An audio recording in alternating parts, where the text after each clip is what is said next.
brookswhat-our-words-tell-us, nighttimes.com. Subscribe, digital, home delivery. Log in. Register now. Help. Homepage. Today's paper. Video. Most popular. Edition, US. Global. Search opinion. World. US. New York. Region. Business. Technology. Science. Health. Sports. Opinion. Editorials, columnists, contributors, letters, the public editor, global opinion. Arts. Style. Travel. Jobs. Real estate. Autos. Op-ed columnist. What Our Words Tell Us. By David Brooks. Published, May 20th, 2013.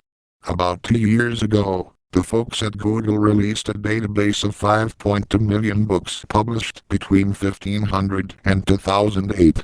You can type a search word into the database and find out how frequently different words were used at different epochs.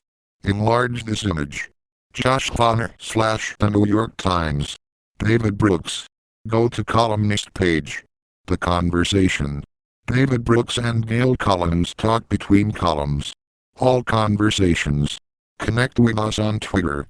For op-ed, follow @NYTOPINION, and to hear from the editorial page editor, Andrew Rosenthal, follow @ANDYRNYT. The database doesn't tell you how the words were used, it just tells you how frequently they were used. Still, results can reveal interesting cultural shifts. For example, somebody typed the word cocaine into the search engine and found that the word was surprisingly common in the Victorian era. Then it gradually declined during the 20th century, until around 1970, when usage skyrocketed. I'd like to tell a story about the last half-century, based on studies done with this search engine. The first element in this story is rising individualism. A study by Jean M. Twenge, W. Keith Campbell and Brittany Gentile found that between 1960 and 2008 individualistic words and phrases increasingly overshadowed communal words and phrases. That is to say, over those 48 years, words and phrases like personalized, self, stand out, unique, I come first and I can do it myself were used more frequently. Communal words and phrases like community, collective, tribe, share, united, band together and common good receded. The second element of the story is demoralization. A study by Pelin Kassabir and Selin Kassabir found that general moral terms like virtue, decency and conscience were used less frequently over the course of the 20th century. Words associated with moral excellence, like honesty, patience and compassion, were used much less frequently.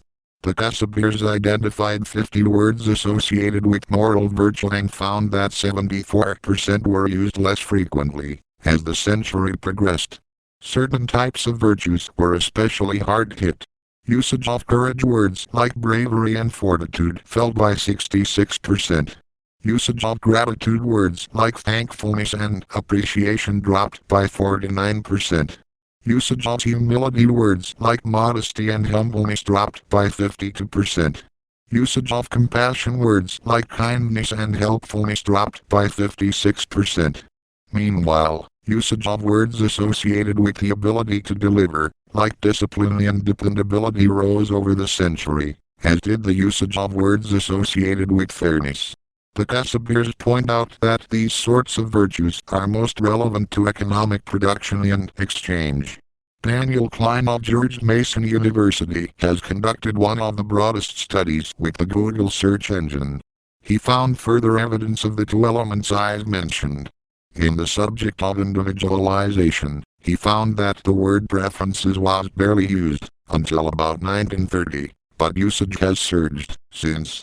In the general subject of demoralization, he finds a long decline of usage in terms like faith, wisdom, ought, evil and prudence, and a sharp rise in what you might call social science terms like subjectivity, normative, psychology and information. Klein adds the third element to our story, which he calls governmentalization. Words having to do with experts have shown a steady